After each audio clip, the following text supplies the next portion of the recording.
All right, wonderful. Thank you. Just give me a minute while I share my slides, and your introduction was perfect. So thank you. All right. So I don't want to take too long, but I'm going to quickly sort of, present a little bit about, who are the sort of night callers, right? The callers in the nightly chorus. And I'm assuming, you know, uh, that this is something of interest to many of you, because everybody who's interested in wildlife, or even if you're not interested in wildlife at all, but you've spent time in any sort of village area or any rural area or anywhere near a forest, and sometimes not even that, Mm, sometimes you even have a slightly grassy field, or even a slightly open space with lots of, bricks and debris and stones and so on.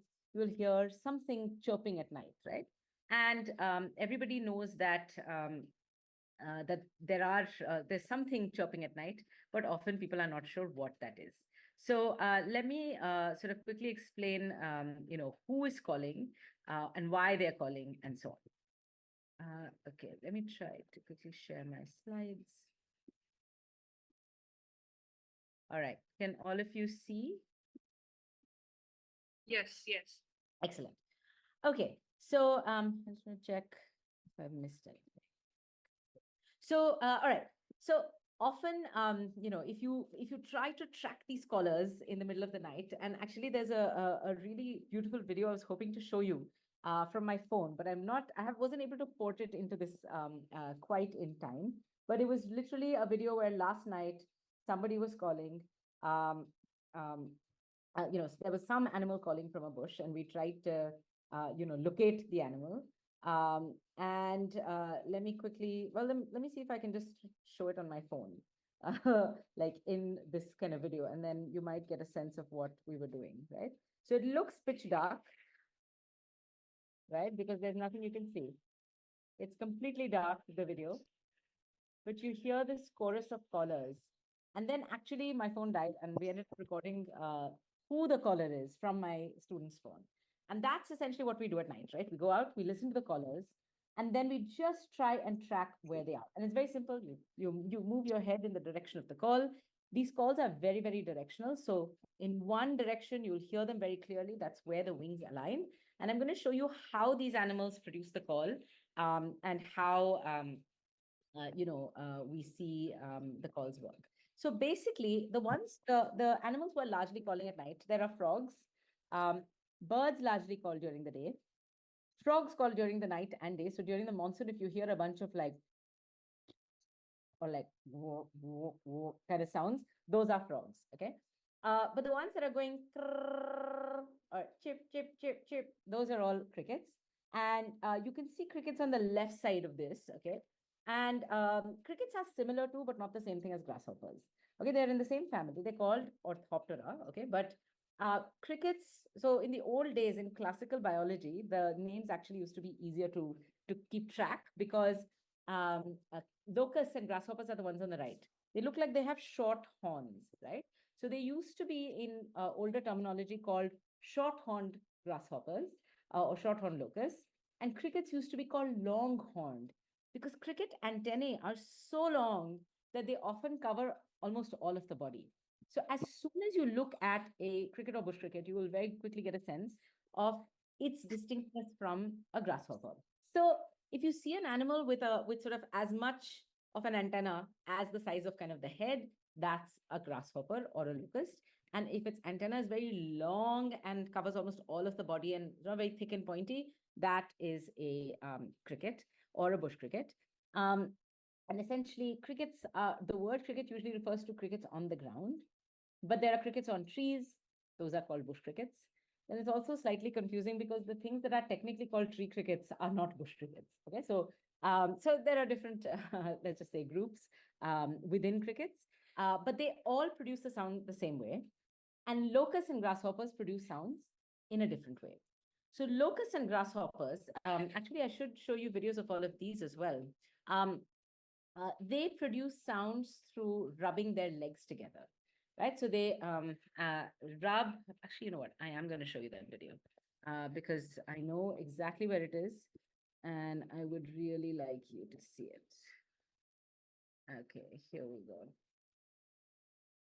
All right, I'm sharing the same thing again. Hopefully it'll work.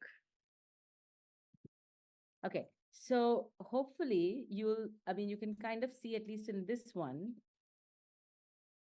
that is a cricket rubbing its wings together to produce sound. Okay, and this is a back view of the cricket. So those are the legs in front.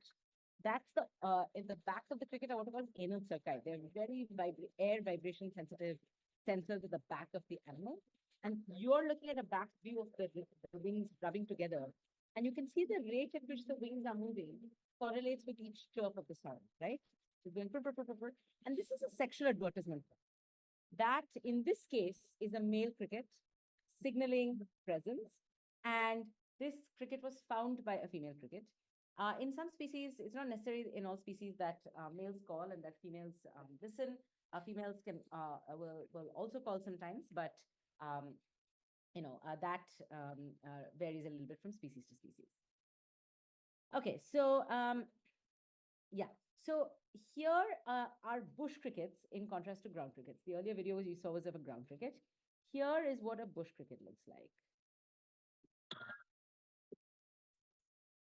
There's a lot of wind in this video, but very, very nice video of a bush cricket. Actually, this is a cricket following. Can you see the difference? My guess is that you don't see the difference. It is really hard to spot. Okay. Um, all right. I'm glad some of you like this. Okay, so it's very hard to spot the difference, but basically crickets and bush crickets are doing their call production the same way. They are they're rubbing the two wings together, and one wing has a series of teeth on it, and the other wing has like a scraper, which it moves against the file, krr, krr, krr, to create that chirp every time the wings touch. And within the chirp, the is each successive tooth on that comb being struck. Okay? But then after that, the whole wing also vibrates in consonance with with the striking of the two wings against each other. And then what's even more fun is that there is some animals, some tree crickets actually bite holes into leaves and sit in the middle of those leaves, so that in the same way as when you use an extra pair of hands you cup them around your throat to create a little megaphone around you, if you're in the middle of a tree which is billowing up around you and you create a little hole, and you're essentially, the entire leaf acts as a megaphone for your call, and so it vibrates. Likewise, many ground crickets dig burrows in such a way that the burrow acts as a megaphone for their sound. So some of us have argued that this is tool use, right? And this is something that came that work came largely out of the lab of my postdoctoral teacher, Rohini. Since a couple of you already seem to know her, I'll just briefly introduce, Rohini, since she's the person who really pioneered all of this work on crickets in India. I was a neuroscientist trained at Harvard, and I did not want to do boring lab neuroscience anymore. I wanted to do field work and find interesting things and then figure out what was going on in their brains. So when I was trying to find somebody who would appreciate such an approach, 2 or 3 people told me, Rohini is the person to talk to. Up to that work, I'd worked on neurons inside eyes and how they evolve. And she was working on all of the same kinds of questions, except in audition and hearing in crickets and bush crickets. So this system that I've worked on is very much something that I inherited from her. Okay, so there's a lot of interesting evolutionary stories to be told here. Do all crickets call? No. So it turns out that if you look at the cricket evolutionary tree, you'll have only 2 groups, the ones which have a little gray dot on them. Those are the ones that have ears, that have even eardrums. Then there are a bunch of others that don't have eardrums. They're not listening, right? But they do have some components of call production systems. And the 2 groups that I showed you when I said spot the difference between the cricket calling from a leaf and the cricket calling from the ground is that the ones calling from the ground, crickets, tend to produce these lower frequency tunes. So the chirp from the ground was a lower tone, then that keen sound that you heard from the bush cricket, which is a high frequency sound. And it's often also what's called broadband. There's a lot of kach, kach, kach, kach in the noise, whereas the ground crickets tend to produce pure tone calls, partly because they compete a lot for that limited band of 4 to 5 kilohertz acoustic space for a variety of reasons. And one of those reasons actually may relate to the fact that that's the zone where mammals such as us it falls between two ways that we use to localize the source of sound. So we're not very good at finding things. They sound like they're coming from 2 or 3 different directions at that frequency range. And that seems to be a frequency range where a lot of crickets and bush crickets call.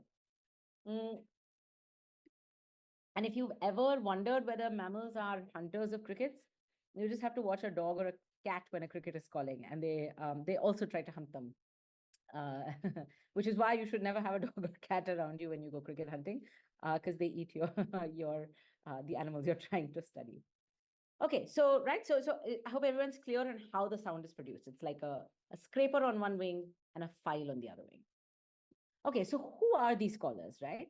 So there are 2 ways that I could do this. I could just show you a bunch of pictures of beautiful insects and be like, here are all the callers in the forest.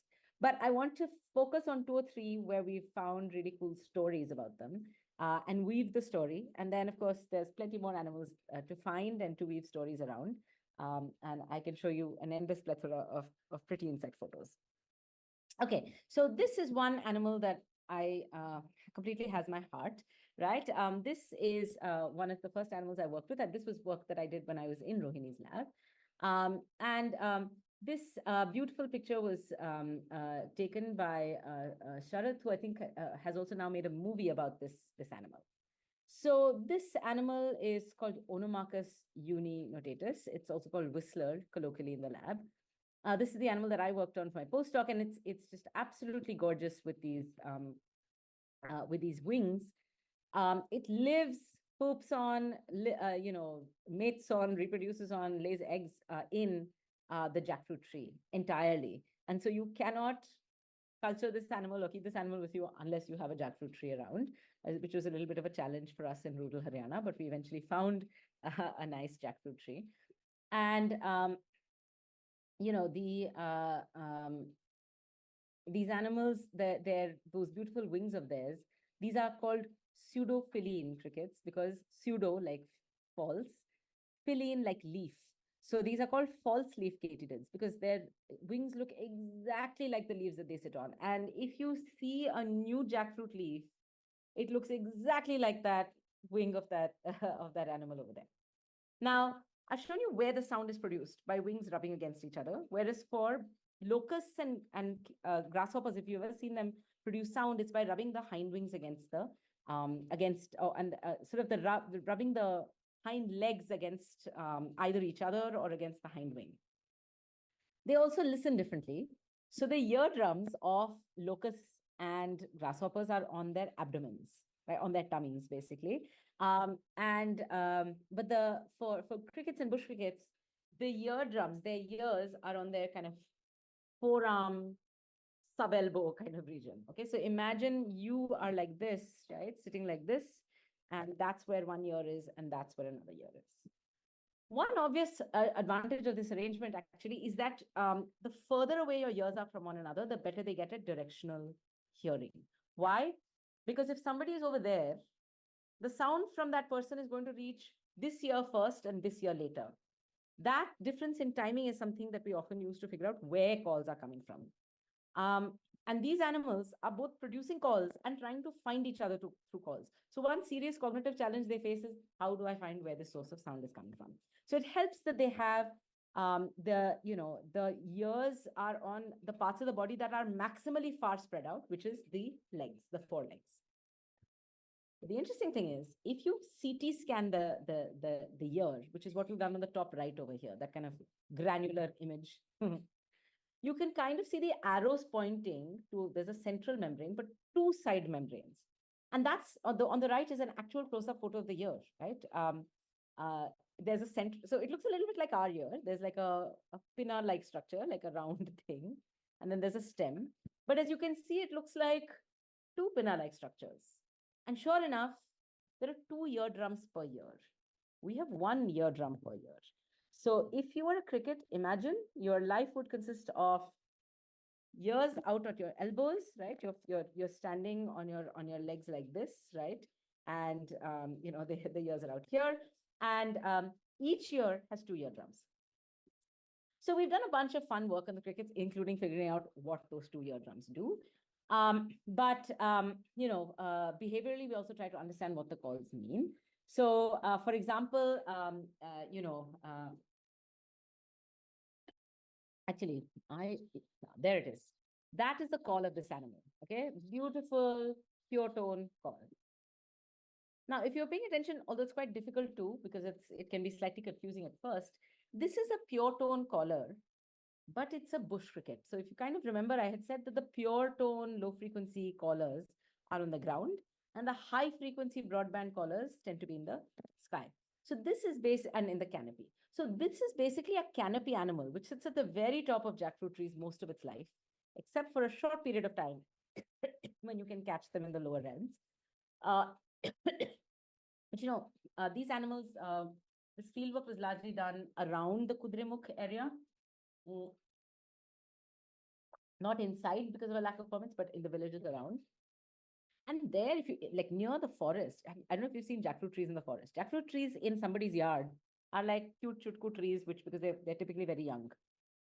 But in the forest, they're huge. They're really, really tall trees. And these animals are at the very top. Okay. So this is basically a bush cricket that sounds like a cricket. And we wondered whether the listeners of this call were adapted to hearing such a low frequency call, even though they come from a lineage where the call is high frequency and everything is high frequency. So let me try and reduce. Okay, so this general situation places actually a cognitive burden on the callers of the forest, which is that selection is driven by by what's called the cocktail party problem. Not only do these animals have to find one another, but the cocktail in the forest, if you can imagine it, is much louder actually than that in an urban area. So by that I mean this: you may hear like something like this in the forest, around you, and you may sometimes hear 2 or 3 callers. Sometimes some of them can be even loud. I've heard a group of the animal that you see below over here called Mycopoda completely drown out an acoustic concert that was happening right next to it. So they're very loud animals. They can, when you get really close to them, it's almost 100 dB decibels of sound, which is very, very loud. It's painfully loud for many people to hear them close up. Like when you're listening close by and then you just happen to be in the directional kind of wave of the sound, it can actually be very painful and jarring. So, but in the Kudremukh forest, you have not just that one caller, which we just heard, but 20 other species and multiple representatives of all of those calling together. So it's really, really loud at night. And each animal now has an additional problem of not just finding one another, but finding one another through the noise. So another set of questions that we ask is, how do they find each other through the noise, right? So if an animal like this, my Mycopoda, is calling at the same time as the previous animal, it will completely mask it. In fact, I might be able to play these two right one after the other, and then it will help me. Yeah. All right. So the way that Whistler deals with this, we bring these animals to the lab to look at small sort of questions about how they find each other. So here's an example of the kind of thing that we would do in the lab. We would put the insect on a little oh, sorry about that. Maybe I can play this for you. I'm just going to hide all the meeting controls. So there we go. So so now if you hear this animal, now you're hearing both of them together, and you can barely hear the first one because the second one has masked the first.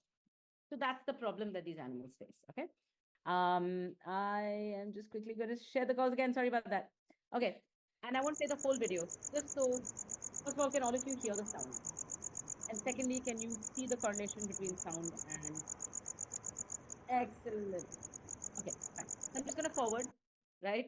And just show you the important parts of these. And I hope they're not blasting your ears because they're quite loud. This is the Whistler call. I hope it sounds beautiful to you. Whistler is found in South India, and you may Hello, have heard it excuse me. Hello, somewhere in hello. coastal Karnataka. Yeah. So, yeah, one of the reasons we are doing this talk is because we don't get the chance to see this in most of our syllabus. I have done this talk in multiple languages, so it doesn't have to be just in English. I've given talks on this and the brain in Hindi, Kannada, and Telugu. So, that's my limitation that I can't do others. You see a grayed out area on the screen. Is that still the case? I'm having some Please go trouble ahead. seeing the chat box for some reason. So if there's anything urgent in the chat, Ram, just please check it out. Yeah. You see a Yeah. out area on the screen even now, gray Yeah. areas. Okay. I hope the gray area on the screen thing kind of stops at some point. Okay. It's okay. So We this can is hear the sounds. you can hear the sound. Excellent. So this is for you to just hear that when the insects are calling two insects at the same time, they may not be able to hear each other very well. Okay. So sometimes we sometimes want to take these insects to the lab to understand what these calls are. What are they saying to each other? How much of the call actually matters to them? The same way, suppose you're trying to understand a new language. This is the language in which these animals are calling to one another. So what does the sound actually mean? So we do some experiments with, for example, we just take a simple, music player. In the old days, it was a Walkman when I did these experiments 10 years ago. Now we do everything with phones. We run devices using Bluetooth with phones. We record videos using our phones. Phones are now the best way to do behavioral experiments via citizen science, because many people have phones with some kind of video equipment, or will be around somebody whose phone they can borrow. And there is, and happy to explain how citizen science can be done around some of these, and then I'll also at the end introduce you to a quick citizen science project that we do in the lab. So we do experiments like these where we play the song. Hopefully you can see this video of what happens to this false leaf when it's listening to the sound made by another one. Okay, so now we're recording this animal in the lab, and we're going to play it a song. Wait and after the record.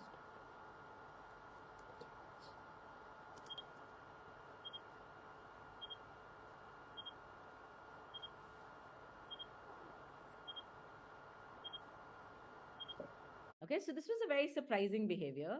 As you can see, there's an insect on the branch and it's shaking on the branch. In fact, we were like, "Are, wo to ga raha hai, ye to naach raha hai." So what is going on? It turns out that when the male is calling a song, the female is like vibrating in response. And we were actually able to use a laser to see the vibration of the branch and quantify it. So you can kind of see that on the right. The male goes, call, then there's dance. Call, dance. In fact, the male call sounds like this. Tiride, dance. Tiride, dance. Tiride, dance. Now, as you can see, each dance is of different intensity, right? That's the black trace below the red trace. But the timing of it turns out to be really, really tight. And then we mess with the animals also sometimes. See, the caller is calling at 3.2 kilohertz, okay? Some particular tone. What if we play higher pitched calls or lower pitched calls? It turns out if you take the exact same call, but you just change the frequency of the call, that the animal is less interested, but not disinterested, and has a much wider tuning than the actual natural range of the male call. So this would suggest that even though the listener and the caller are using two totally different systems, the listener is listening with these ears on the fronts of their legs. The caller is calling with muscles attached to the wings. They are both producing and receiving calls in the same kind of area of the spectrum. And we were also able to show that the males actually respond to the female vibration by moving towards the males. So we reported this as one of the first um, like multimodal, duets that we know of. Lots of examples of duets like, Mukesh and Lata Mangeshkar singing together. An animal duet technically is defined as a duet only if one calls and then the other responds. And we know lots of examples of what's called acoustic or sound duets. One animal calls, sings, the other animal responds, or one animal waves and the other animal waves a wing, sometimes with birds. Um, or, spiders are really good at vibrational stimulus and vibrating duets. Like one animal will vibrate the web of the other animal, the other one animal will vibrate back, and they use the vibration to do, find each other and to do courtship. Okay. So it turns out that there's a communication loop here where, they sort of tend to find each other. And in the same way that we use lasers to see the vibration of the branch that the animal was sitting on, you can use it to look at the vibration of the eardrum itself.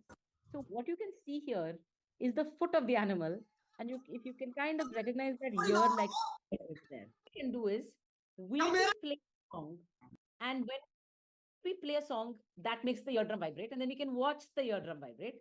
And again, the same way behaviorally we saw कि ये किस frequency में call कर रहा है and किस frequency में listen कर रहा है, we can listen to what the ear is doing. So these, what you see on the top, are reconstructed maps of the eardrum actually moving. And as the eardrum moves in and out, we can kind of see that for low frequencies, the eardrum does a lot of moving. And for high frequency, this eardrum does nothing. But if you remember, this animal has two eardrums. Remember, I told you this one seems to have two eardrums per ear. And with most crickets, one eardrum is a dud, and we don't know why it's there. It doesn't respond to sound. But with this animal, the second eardrum responds to high frequency sound also.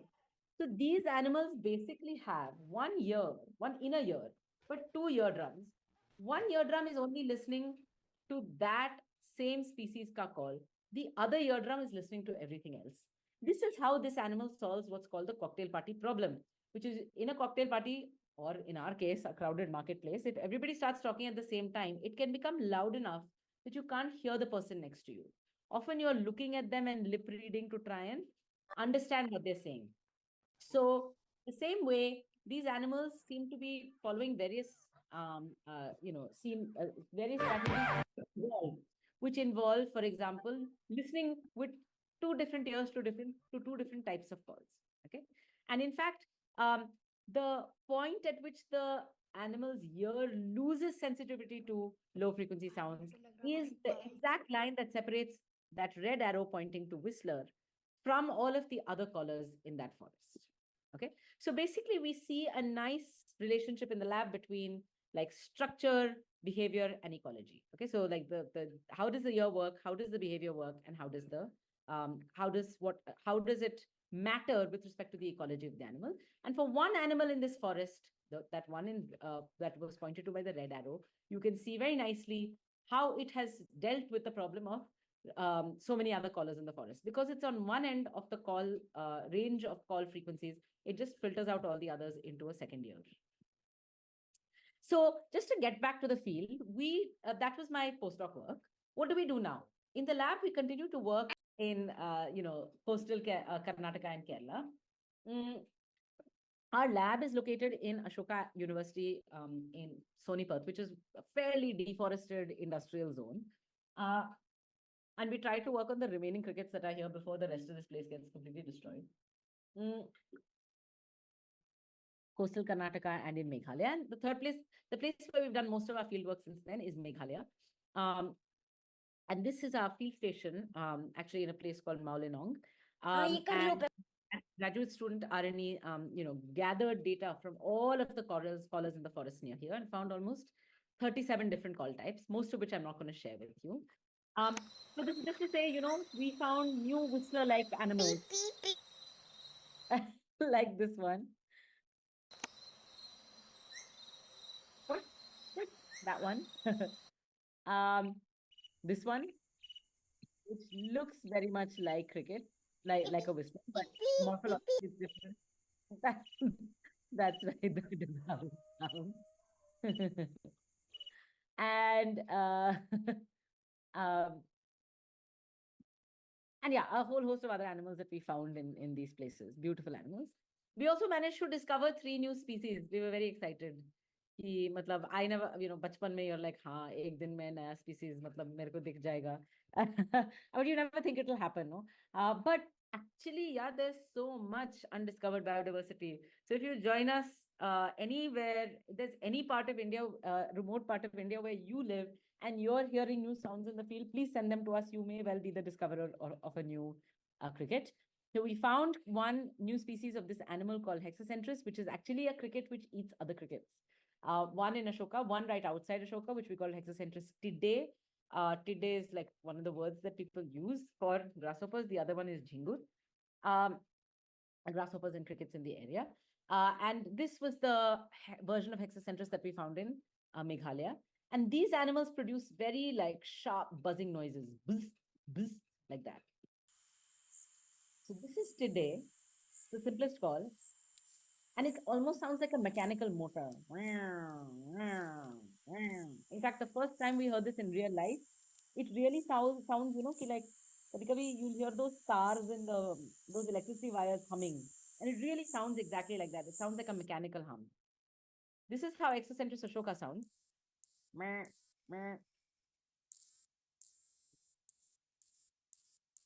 With a small tick at the end. Like you can barely hear the tick. It goes bzz, bzz. And then Hexacentris casiensis with a 2-part trill. So it first goes, and then it starts going. It's going to take a long time to do that.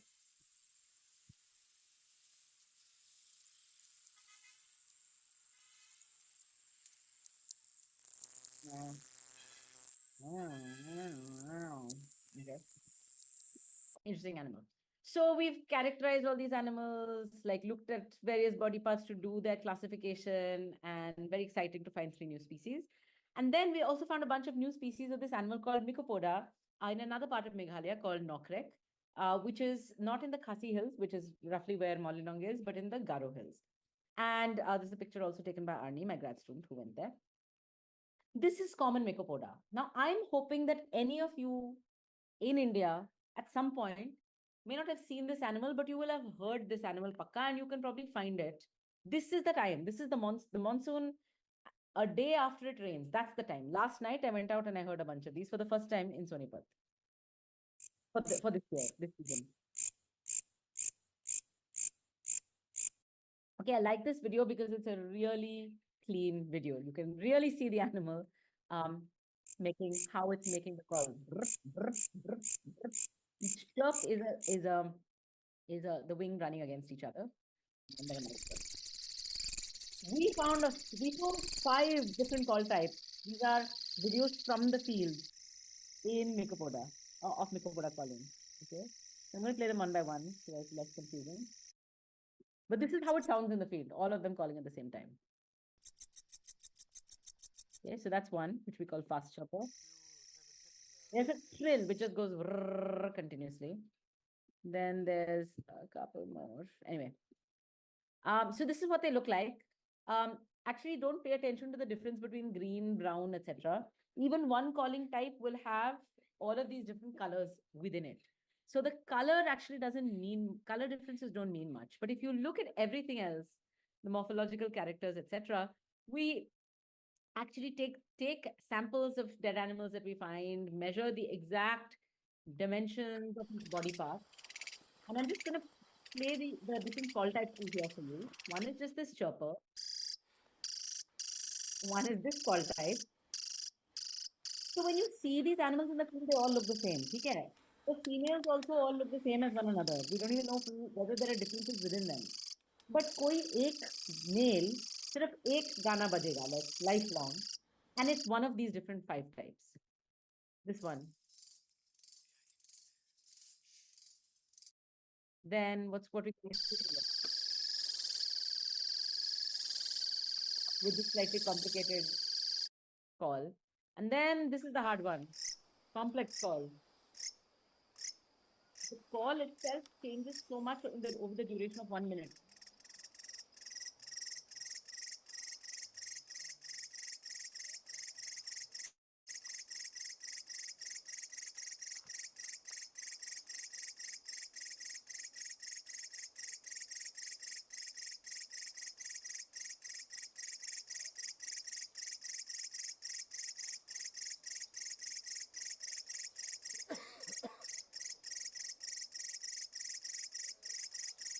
Okay, so we don't have time, so I'm not going to play all of them for you, but I'll quickly just play a few more, which we've heard, not here, but in Coorg.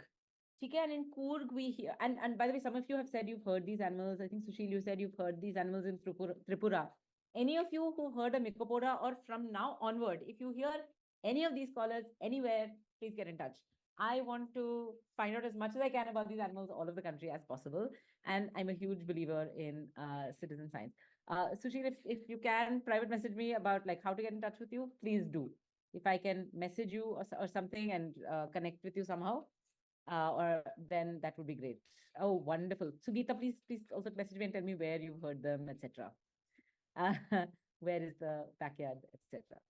So here are some of the Coorg types, the ones that we've heard in Coorg and the Western Ghats. This is another set of 5, which is distinct from the ones that we just newly discovered in Noctrek. These were discovered in 2007 in Rohini's lab, my postdoctoral advisor's lab. This is also Mycopoda. This is also Mycopoda. Very sister call. This is another complex call called crane. Starts doing this and then it comes along, continuous still, which accelerates and comes louder and louder and louder over time. Yes, in Coorg, it's really prominent at rain times. Anybody who lives in Coorg and would like to do field work there, please tell us. Otherwise, we keep having to fly people. No, you often we take trains because it's so much less environmentally destructive than flying. But then with students and their schedules, yeah, I mean, I really preferred if we had people who are living in Coorg who we could work with. Okay, some of you are PMing me and I am writing your info down. Thank you so much. All right. Yes, all of these are all of them the same species? That's the big question. That's one of the questions we're working on in the lab. This is my final complex call type, and then I'm going to tell you what we know about Mycopoda. Instead of just like, here's what we hear in the field. It's also great fun. So this is going to soon go on to again, and then it's going to have a start segment which goes rup, rup, rup. You have to be patient a little bit and hear it all the way to the end. But yeah, very cool.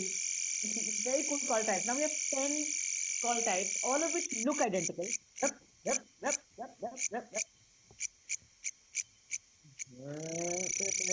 Okay. Fine. Now I'm just going to skip past these and just say that we've morphologically studied them and they just look overlapping and identical when we do something like that. We've also tried to do some genetics on all these different call types that we've heard, right? And we do find some interesting divergence where the trillers seem to be the ancestral ones and the chirpers seem to be more recent. Okay, but all of the different call types seem to be related to closely bunching together and relating to one another. Are they separate enough to be considered different species? Some of them, yes. So the trillers seem to be certainly a separate species from the chirpers. But placing them with respect to all the previously discovered mycopodas, which have been sequenced, has been hard. And so far, we only have single gene data, so we need more genes. So we are doing now some genetics, which I never thought we would do genetics, but it becomes necessary when you are trying to figure out konsa species hai, because there are only two ways of finding out if two animals are part of the same species or not. One is to see if they mate and produce children which can produce more children. And the other is using genetics to look at the genetic distance between two animals. So we will try both approaches, basically. This is the lab where we bring them in. That's our microscope where we do all of the microscopy. We also sometimes stain their brains. We do electrophysiology from them. We sometimes make the animals call in the lab through using chemicals so that we can understand whether the trigger for calling is a particular area in the brain. We try to figure out different parts of this is the full, these animals don't just have a brain. The way that we have small sets of neurons in our spinal cord, they have much larger knots running throughout the body of neurons, which contribute a lot to cognition. We try to sometimes see which parts are contributing to the production of song. This is the song as it's produced. When you make different disruptive cuts, then song structure is sometimes lost. So we look at some of those questions.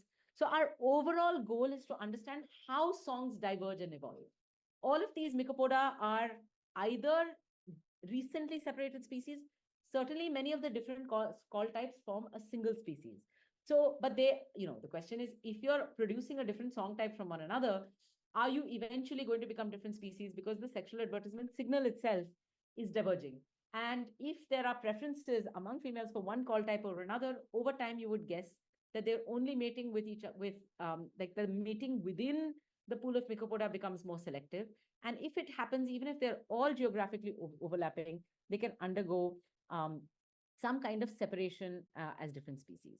And we also look a little bit at, we're interested in the questions of how bat hunting pressure impacts them, although all of that research really had to take a back shelf after COVID. And we also work on zebrafish in the lab. We look at how zebrafish do small cognitive tasks, social tasks. We look at questions like depression, social isolation, and so on in zebrafish. I'm not focusing on that because today's talk is about insects. But I want to share one example of some work that we did in our lab during the lockdown, which is our only real citizen science, uh, you know, initiative so far.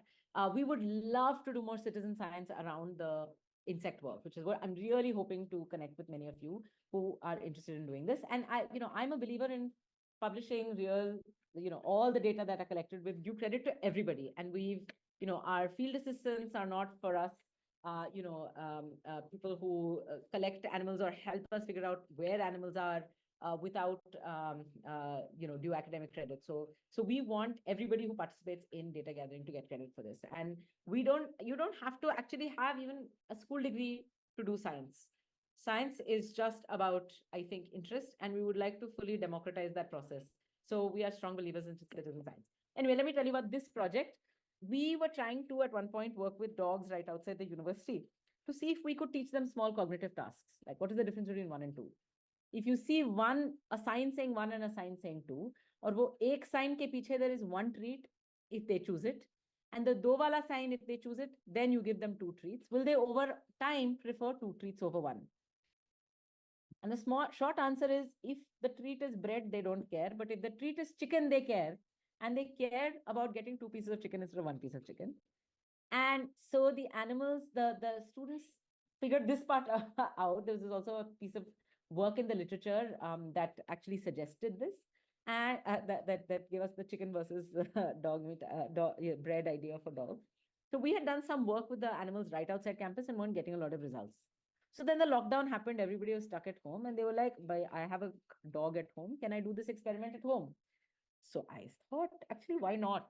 So all of these students experimented with their own dogs in their own homes. We created labs in their homes. We said, pick a small space where you can remove furniture, or if you don't have furniture, excellent, in some room, or it can even be an outdoor space. So the first person who did these experiments, she just went to an outdoor space and put saris around. She hung her mother's saris around and formed like a tent. And inside the tent, she did the experiments with the dog. All you care about is that the animals are not getting cues about where to go from the environment. So you have to create some kind of enclosure around them. So she just used white saris, completely covered it. The dogs were not getting any particular sense of where to go from the environment. So then you can be sure that they're making the decision just based on the boards you're showing them. So these are the kinds of things you have to be careful about with science. You have to just worry about, are you actually measuring what you think you're measuring? You have to be skeptical of yourself as well as of the full environmental setup, and it has to be the spirit of fun. Okay, so I'm showing you the data from this right now. This is one animal who successfully learned to prefer just the written number 2 over the written number 1. Here's that animal going towards food and looking for a treat. Here, and of course, the other, for example, scientific lesson here is that you have to counterbalance. If every time 2 is on the left, and then the animal could be using the general principle of go to the left instead of going to the box with the number 2 on it. So the students have to make a set of trials with random order and counterbalanced order. Half the time there should be 2 on the left, half the time there should be 2 on the right, and the switches should not be predictable. So here you can see that the animal is not just doing like always turning left. The animal is turning towards the 2 sign, even when it is randomly sometimes located on the left, sometimes it's located on the right. So this is an example of data which we actually collected. We have 12 students worth of data, 8 of those dogs showed some kind of learning on this task. 4 of them learned it really well. and we are going to publish these data now. So yes, we have a whole bunch of long-term questions, which I'm going to skip over briefly, but I'm just going to say science is very much a team effort. These are all the people, Arini on the top, sort of middle left is the student who did most of the fieldwork in my lab. But the person in the top left, Riban, is the reason that we're doing fieldwork in Meghalaya at all. I actually went to Meghalaya for the wedding of a friend. And there I heard a bunch of animals and I was like, wow, this is great. I should come back. But I probably wouldn't have come back if it weren't for Riban, who was kind of a friend and maybe I think even a relative of my friend, who got in touch saying, "Look, I'm a master's student. I'm from Meghalaya. I hear these animals all the time. I'd like to work on them." So he actually led our lab into going into this project. So he's Khasi, and the areas where we worked are under community protection. So he said, I want to work on this. This is my, so I will talk with my elders. I'll tell them that we're just going in with recorders, listening to animals and coming out. It's no problem. And so he set it up, and then he and Arnie and I made the first trip to Meghalaya together.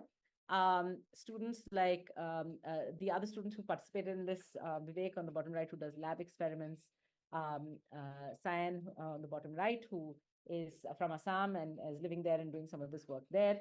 On the bottom right is my collaborator, Ranjana Padhi, who's also, she's from Odisha. And she's, also sort of has a really strong appreciation for the animals. She's the one who's actually trained in that morphological identification. That is, you look at the wings and the body size and so on of the animals and determine what species it is using classical taxonomy. She's the person who's trained in this. So we are dependent on her as a collaborator for all our identification, and she's just incredibly good at it. The Jishnu on the top right, he's also from Assam. He's also worked on this project with us. The other students on the top, Shweta, Nindo, and Vikrant have also been worked on this project. On the bottom, you can see our field assistants, mostly from Meghalaya, with the exception of Ashik, who has the cat on his back, who is from Kerala. And these are all the students in my lab who work on fish. Abhishek, Nawaf, and Ritu, they are my PhD students who work on fish.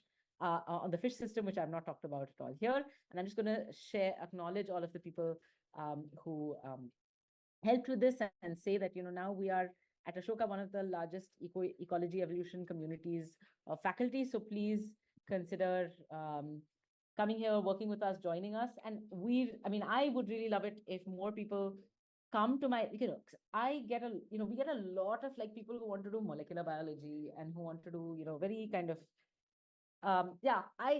we ache to find people who love fieldwork and want to do it. And Arini is one such student. Arini was incredible when she first came to my lab.